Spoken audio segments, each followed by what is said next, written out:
Now let's discuss these movements with opinion editor Grace Ho. Grace, firstly, help us underscore the significance of Lawrence Wong's promotion.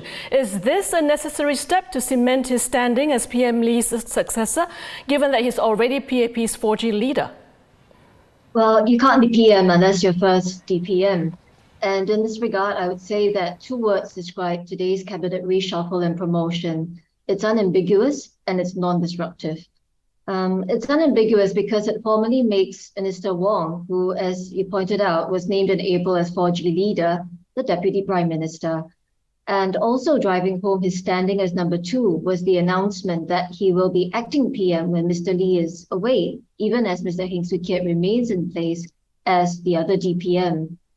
The second point about being non-disruptive is that I think the reshuffle is on a smaller scale than the last one in April last year, which saw almost half of the 15 ministries getting new ministers. And that particular change of guard had taken place 2 weeks after DPM Heng's surprise announcement that he would step aside as the 4G leader. So apart from cementing his position, I should also add that like the passing of the 4G leadership baton in April to Mr Wong, this reshuffle is largely uneventful. Not in a negative sense at all, because continuity and stability are valued in any political transition. And the lack of any other major changes to the cabinet puts the focus squarely on Mr Wong's consolidating position as number 2. As we saw earlier in his Facebook post, PM Lee says the next generation leadership is taking shape. Now, aside from Mr Wong, who are the faces that are becoming more prominent in this reshuffle? Well, there are no full ministerial level movements this time round. So I think in the grand scheme of things, the focus is still very much on Mr Wong. And the other key 4G leaders, Mr Chan Chun Sing, Mr Ong Yi Kang, remain where they are. But in terms of the other promotions, Mr Tan Kiat Hao will be promoted to Senior Minister of State, Mr Eric Chua as Senior Parliamentary Secretary, Rahayu Mazam to Senior Parliamentary Secretary as well. But again, these are not the ministerial level movements.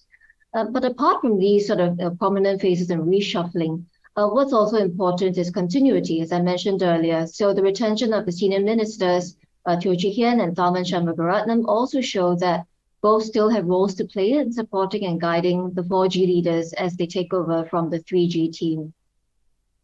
So what challenges must Mr Wong and his team deal with between now and the next general election, which must be held by November 2025?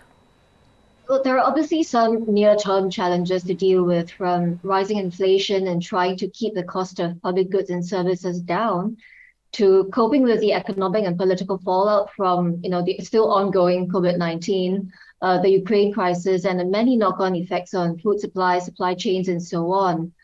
But even casting one's eye to the medium term in the run-up to the elections by 2025 and the longer term, there's also the issue of refreshing the social compact, which Mr Wong has alluded to before. He spoke of considering what we need to do differently, but also affirming what is being done well and how we can do it even better.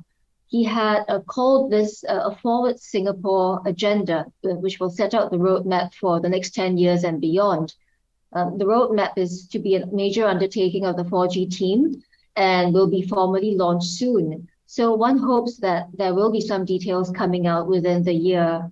But essentially, it's a tall order, I think, to develop a fairer, greener, and more inclusive Singapore, which has been the mantra that's been repeated across quite a few platforms over the past year, in the midst of what are really rather grave uncertainties, and also amidst what I think are very polarizing views, both online and offline. So how do we get Singaporeans to understand that Singapore citizenship is not a spectator sport? And how do we learn to accommodate, to give and take, and find common ground while moving Singapore forward? I think that is the greatest overarching challenge. Thanks for watching. Be sure to subscribe to the channel and hit the bell icon to be notified of new videos.